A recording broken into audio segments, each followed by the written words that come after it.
Hello，大家好啊！又嚟到《碧君女王館藏天下寶》嘅第51集啦。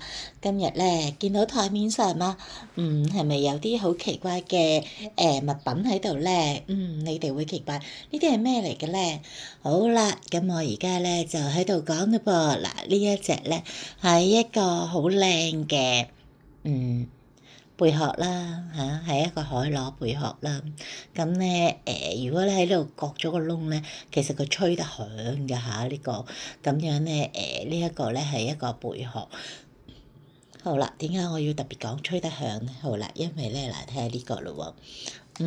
呢個係咪一個好得意嘅同佢一樣嘅海螺殼？咁咧係個貝殼嚟嘅嚇呢個。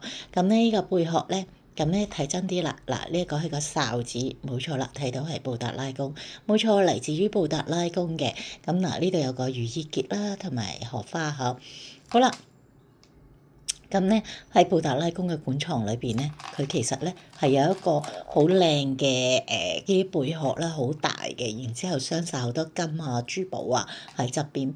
咁咧我都講過啦，布達拉宮咧相傳咧係觀音娘啦嚇，咁咧嘅名咧叫小白花，所以咧就叫布達拉宮。咁咧就係布達拉咧個宮嗰個名咧 Putera 咧就係觀音娘嘅名嚟嘅小白花。咁咧而裏邊藏嘅咧好多寶貝嘅。咁咧咁觀音娘娘咧就其中呢一個嘅寶貝係有呢一個嘅海螺寶貝。我咧亦都喺布達拉宮度嚟咗呢一件嘅寶貝啦，呢個哨子。咁嗱都要講翻啦，大地之母咧，其實咧呢個其實都係大地之母嘅一個代表性嘅意義嘅飾物啦。因為大地之母咧就其實係同海神海洋王國嘅大老細啊，咁咧就係義兄妹嚟嘅，其實咁啊巨子啊，咁所以咧佢哋嘅結盟咧係以海螺咧係互相去吹奏咧，表示互相嘅通知。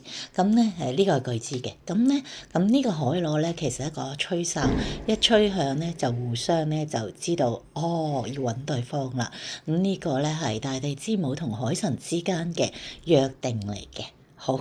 嗱，呢個就講俾大家知下，請大家知多啲關於呢一啲大地之母嘅故事啊。好，今日講到呢度，拜拜。